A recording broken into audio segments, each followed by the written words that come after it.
नौकरी पर है आपका हक, चले लक्ष्य से लक्ष्य तक, बेरोजगारी से करने दो हाथ। लक्ष्य आ रहा है ऑनलाइन अपनी पूरी टीम के साथ। नमस्कार, स्वागत आपका के हरियाणा पे। मैं हूं आपके साथ रमेश जाखड़ और इस वक्त मैं मौजूद हूं सिरसा में। जैसा कि आपको विदित है, पहले से पता है कि किसान जो सरकार 3 अध्यादेश लाई है उनको लेकर के किसान लगातार धरने प्रदर्शन, विरोध प्रदर्शन कर रहे हैं। लेकिन उसी के बिल्कुल उलट आज अगर मैं बात करूं तो कुछ एक किसान ऐसे हैं जो इन 3 अध्यादेशों का समर्थन कर रहे हैं। लेकिन वो समर्थन किस शर्त पे कर रहे हैं? 2 शर्तें उन्होंने रखी है किसानों ने। वो शर्तें भी मैं आपको बताऊंगा क्या क्या हैं। लेकिन उससे पहले मैं आपको तस्वीरें दिखा देना चाहता हूं कि किसान नेता करण चाटीवाल जो है उनके नेतृत्व में तमाम किसान जो है वो 3 अध्यादेशों का स्वागत करने के लिए एक ट्रैक्टर रैली निकाल रहे हैं और ट्रैक्टर रैली के माध्यम से वो जो किसान हैं यहाँ इन अध्यादेशों का समर्थन करते हुए जा रहे हैं। करण चाटीवाल से मैं बातचीत करने की कोशिश करूंगा कि अगर वो कुछ बताना चाहेंगे क्या, किन शर्तों को लेकर के वो यहाँ पे आए हैं। तो करण चाटीवाल जी हमारे साथ मौजूद है। करण जी, अगर बात करें तो क्या मांगे आपकी हैं? आज का मुख्य एजेंडा क्या है? आज का मुख्य एजेंडा है किसान को जगाने का। जो किसान को बरगलाया जा रहा है भी ये बिल किसान विरोधी है, मैं इसके समर्थन में आया हूँ कि ये बिल विरोध का कारण नहीं है। इस बिल से किसान को फायदा होगा। मैं एक छोटे से गांव चाटीवाल का छोटा सा किसान हूँ। मेरे गांव में 3000 किले ज़मीन है। 3000 किले ज़मीन में से 2000 के किले के लगभग ज़मीन 2000 किले ज़मीन के लगभग में पानी लगता है, आधी नहरी आधी बिरानी है। और 1000 एकड़ ज़मीन जो बिल्कुल बिरानी पड़ी है, जिसको मेरे दादा परदादा आज तक सुई नहीं कर पाए, जो टिब्बे हैं, जो बिरानी कहा जाता है। अगर उन 1000 किले में कोई आदमी आके कोई कॉन्ट्रैक्ट फार्मिंग करता है, कोई अपनी कंपनी बनाता है, हजारों एकड़ भूमि, उससे किसान को लाभ होगा कि घाटा होगा? इसका जवाब मेरे को उन किसान भाइयों से चाहिए जो आज धरने के ऊपर बैठे हैं, जिन्होंने इस अध्यादेश को पढ़ा नहीं है। मेरी सब किसान भाइयों से, पढ़े लिखे किसानों से एक अनुरोध है कि इस अध्यादेश को पढ़े। ये किसान हित में है। हाँ, इसमें अगर एमएसपी कानून काट दिया जाता है तो किसान को घाटा, किसान को जो डराया जा रहा है कि घाटा होगा, उसके लिए मैंने एक मांग रखी है इसमें भी एमएसपी को आप एक अच्छा कानून बनाएं या कोई ऐसा स्थायी प्रबंध करें जिससे किसान सेटिस्फाइड हो जाए। बाकी सरकार ने कहा 1 तारीख को हम एमएसपी के खरीद शुरू कर देंगे। अगर सरकार एमएसपी पे खरीद शुरू नहीं करती है तो जो ये आज हजारों ट्रैक्टर लेके मैं इसका समर्थन करने आया हूँ, मैं इसका विरोध कर दूंगा। मैं आज किसान का बेटा हूँ, किसान की बात करता हूँ, किसान के साथ रहा हूँ।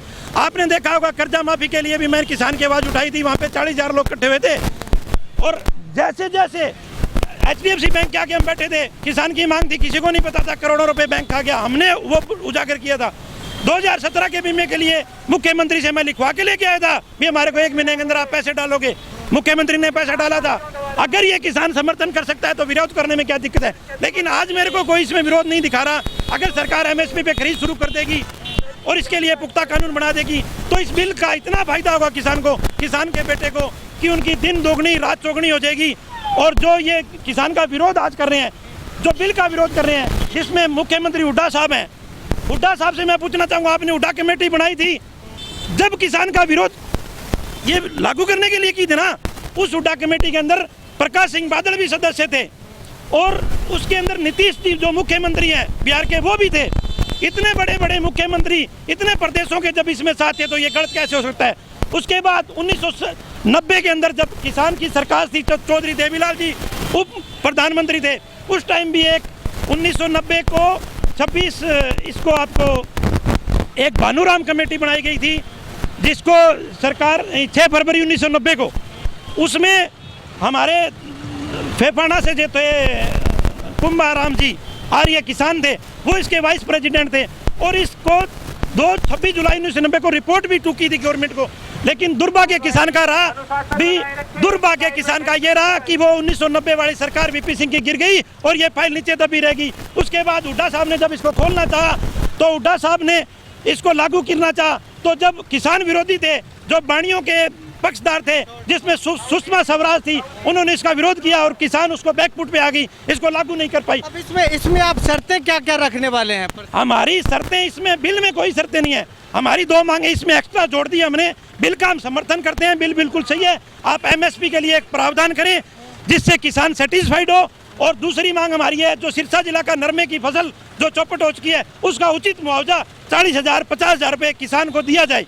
अगर एमएसपी निर्धारित नहीं करती है फिर क्या होगा?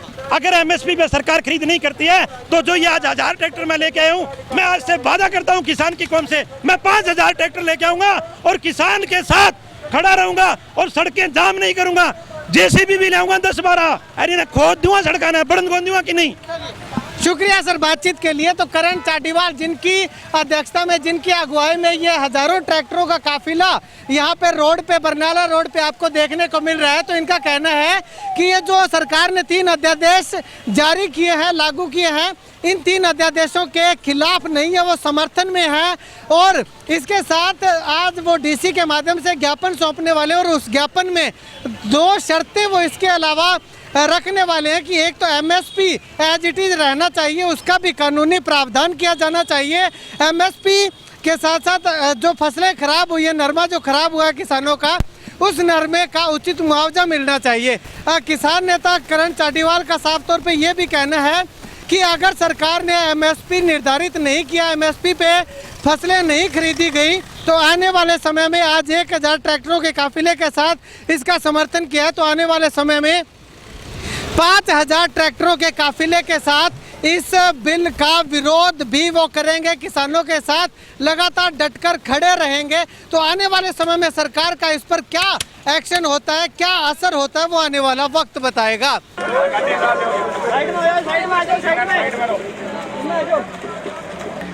कोई पत्थरबाजी, कोई हिंसक वार्ता नहीं करनी है। सभी को जोर किसान में कि तो गोया दौड़ा कुछ आड़ा दिखा देना।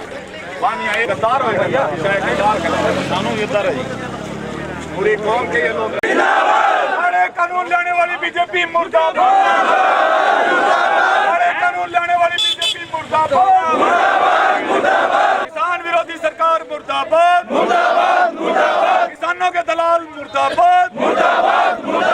ये बीजेपी वाले उस आग लगे हुए घर के अंदर मिट्टिया, तेल और पेट्रोल डालने की कोशिश कर रहे हैं, जिससे कि वो घर पूरी तरह से फूंका जाएगा। उन दलालों को ना तो हम गांवों में घुसने देंगे। कहाँ है वो किसान? आपने बातचीत करी उनसे जो बीजेपी पार्टी के झंडे लेकर पूरा देश जब विरोध कर रहा है, नेताओं को, मुख्यमंत्री उप मुख्यमंत्रियों को गाँव में नहीं घुसने दे रहे, और ये हरामखोर इतनी हिम्मत कर रहे हैं कि उन 3 कानूनों के समर्थन में ट्रैक्टर यात्रा निकाली जा रही है। अगर आप कानून के समर्थन में थे और ये कानून वाकई किसान हितैषी थे, तो 5 जून को मोदी अध्यादेश ले आया था, जब ये सारे बीजेपी के लीडर कड़ा मर गए थे। 4 महीने का टाइम था इन पर। ये चाहते तो गांव-गांव जाकर अगर अध्यादेश में कुछ अच्छी बात थी तो वो गाँवों में जाकर बता सकते थे, किसान समझ सकता था। लेकिन इनकी नीयत में खोट था। ये किसान जो कानून लाए गए हैं, ये निश्चित तौर पर किसानों को कॉर्पोरेट घरानों के हाथों में बेचने के लिए। किसान एकता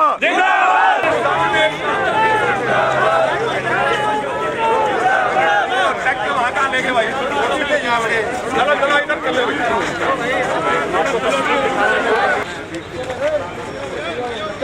वो नहीं है किसान, वो नहीं है। किसान सड़कों पर है, किसान ऐसी रूमों में नहीं है। किसान होता है तो हम क्या रहे, हमें समझाए वो किसान है। किसान बीजेपी के दलाल है, बीजेपी का झंडा लगा कर आ रहे हैं। अभी अभी आपने देखा कि किसानों ने एक आंदोलन किया था, सरकार ने जो 3 अध्यादेश जारी किए हैं उनके समर्थन में। लेकिन करण चाटीवाल इस धरने की, इस ट्रैक्टर रैली की अध्यक्षता कर रहे थे, अगुवाई कर रहे थे। उन्होंने क्या कुछ कहा? उन्होंने पुराने समय के जो नेता थे जो इन 3 अध्यादेशों को लाना चाहते थे, और उसमें उन्होंने कहा कि चौधरी देवीलाल भी सम्मिलित थे, शामिल थे, वो भी इन 3 अध्यादेशों को लाने के पक्ष में थे।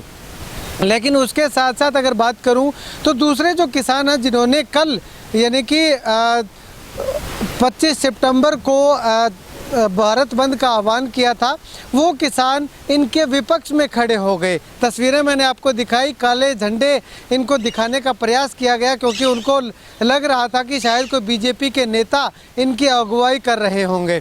लेकिन उन्होंने कैंप ऑफिस में डीसी साहब को ज्ञापन दिया और वहाँ से चलते बने।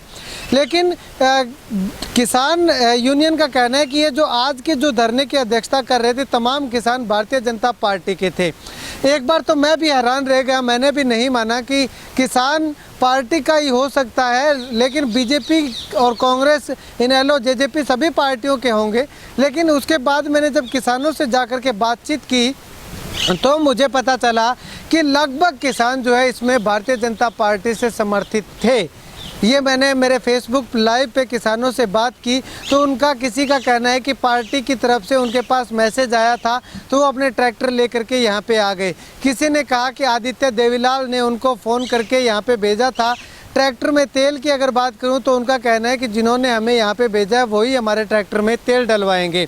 तो कुल मिलाकर के भारतीय जनता पार्टी की ओर से इस ट्रैक्टर रैली को अंजाम दिया गया था। किसानों के द्वारा जो आंदोलन किए जा रहे हैं उन किसान आंदोलनों को विफल करने का एक प्रयास भारतीय जनता पार्टी के नेताओं के द्वारा किया जा रहा था। तो आने वाले समय में आपने ऐसे नेताओं को चिन्हित करना है जो कि आपके इस आंदोलन को कमज़ोर करने की लगातार प्रयास कर रहे हैं, लगातार कोशिश कर रहे हैं। सुनने में एक ये भी आ रहा है कि इस आंदोलन की अध्यक्षता इससे पहले आदित्य देवीलाल करने वाले थे, लेकिन उसके बाद करण चाडीवाल को इस किसान आंदोलन का मोहरा बनाया गया और सारी की सारी बागडोर उनके गले में डाल दी गई है।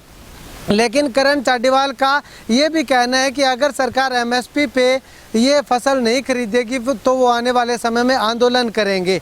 अगर सरकार एमएसपी पे फसल नहीं खरीदती है तो करण चाडीवाल आने वाले समय में क्या उन तमाम भारतीय जनता पार्टी के नेताओं को साथ लेकर के इस तरह का आंदोलन करेंगे या फिर अकेले और दूसरे किसानों के साथ मिल करके ये आंदोलन करेंगे, ये आने वाला वक्त बताएगा।